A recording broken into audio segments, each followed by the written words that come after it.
Hey guys, our devotion today comes from Genesis chapter 48. We are reaching the end of the story of Jacob and his sons as far as Genesis go. Today we're looking at how Jacob brings his sons together and he begins to bless them. Before we look at that, remember to be in prayer for Debbie Heath today.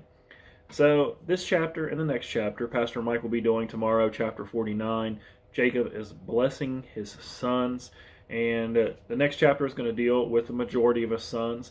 This chapter solely focuses on Joseph and his two sons, Ephraim and Manasseh. Within these blessings, Jacob, he's getting closer to the end of his life. He's giving these blessings. We see some prophecy here. These blessings are telling of what's going to become of these men, these children, and their generations, how God is going to use them. And so, these blessings, I don't know much about how things worked back then, but blessings seem to be a huge part in this family. I mean, we've seen this over and over again as God has made promises, and He said things about their descendants. Obviously seems very important, and so I think this is a very important time for Joseph, for the brothers, for Ephraim and Manasseh, and it's interesting to see and sit and think about everything that's going on here.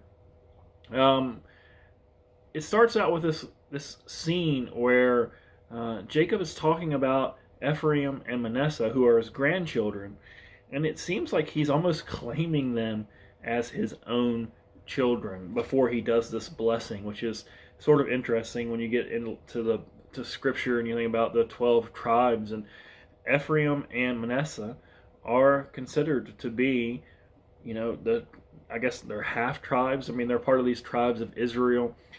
And of course, when we see in this blessing as well, Jacob doesn't do the blessing the way that it should have been. Again, I mean, it doesn't seem like things are ever done the way they're supposed to be done. I mean, we got these rules about the firstborn and who's supposed to get a blessing. Of course, we know it didn't work out with Jacob and Esau like that. Why do we even have these rules? Jacob puts his right hand on the wrong kid according to the way it should have been, and he gives a better blessing to the younger child. I think, I read through this story today, and I think it's reminiscent of the whole book of Genesis.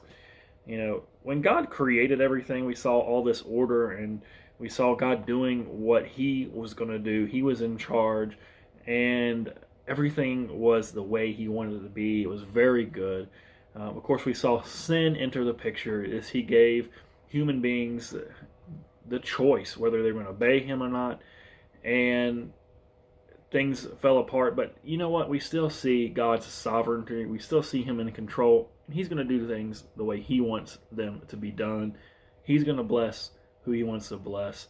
And so I appreciate this chapter today. It just reminds me of God's sovereignty, His power. He's still in control.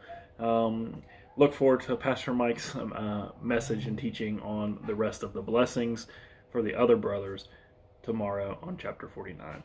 All right. God bless you guys. Thanks.